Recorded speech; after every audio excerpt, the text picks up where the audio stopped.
Hello మా bros. చాలా రోజుల తర్వాత కళ్ళెమ్మట నీళ్లు తిరిగేలా చేశారు మావ నిజంగా. సినిమా మాత్రం చాలా బాగుంది. ఆ ఒక్క క్షణానికి ఆ సినిమా చూసేటప్పుడు ఇది ఆటోబయోగ్రఫీ అయితే బాగుండు అనిపించింది. వ్యాస్ అనే ఒక అతని స్టోరీ. సారీ, వ్యాస్ గారి ఆటోబయోగ్రఫీ అని చెప్పొచ్చు.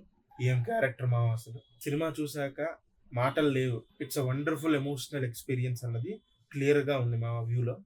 కానీ దాన్ని మాటల్లో ఎలా చెప్పాలి అని ఆలోచిస్తున్నా. అలా చించుతున్నప్పుడు ఓకే. ఇందులో ముఫాసాకి, సింబాకి ఇచ్చిన రిఫరెన్సెస్ మాత్రం అంతా ఇంతా కాదు.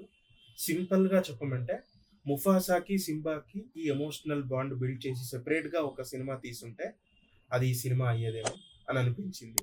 ఇంతకు నేను మాట్లాడేది ఏ సినిమా గురించో తెలుసు కదా! ఆ సినిమా పేరు తెలుసు కదా! సినిమా కథ అంటూ పెద్దగా ఆలోచన ఏం లేదు.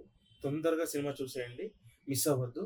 తల్లిదండ్రులతో కలిసి ఈ 'అనగనగా' అనే సినిమా చూడాలి. ఇలాంటి గురువు కావాలి అని మేము పర్సనల్‌గా కోరుకుంటాం. మేము ఆ క్యారెక్టర్‌కి చాలా తొందరగా కనెక్ట్ అయిపోయాం. ఎక్కువ సేపు పట్టలేదు కూడా ఈ ప్రపంచంలోకి ఎంటర్ అవ్వడానికి. కానీ ఆ కథా ప్రపంచం నుంచి బయటికి రావాలంటే అది మాత్రం చాలా కష్టం. మా సినిమా ఎక్స్‌పీరియన్స్‌లో మేమెప్పుడూ ఎక్కువగా పెర్ఫార్మన్స్‌ల గురించి మాట్లాడం.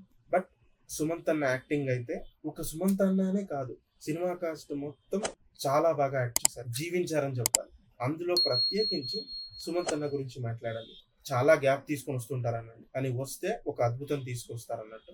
ఇంత మాట్లాడాను కాబట్టి సినిమా ఎక్స్‌పీరియన్స్ ఎలా ఉంది మామ నీకు అంటే అర్థమయ్యే ఉంటుంది మీకు. Really it's a great experience. ఆ క్యారెక్టర్స్ ఇంకా అలా కళ్ళ ముందు తిరుగుతూనే ఉంది.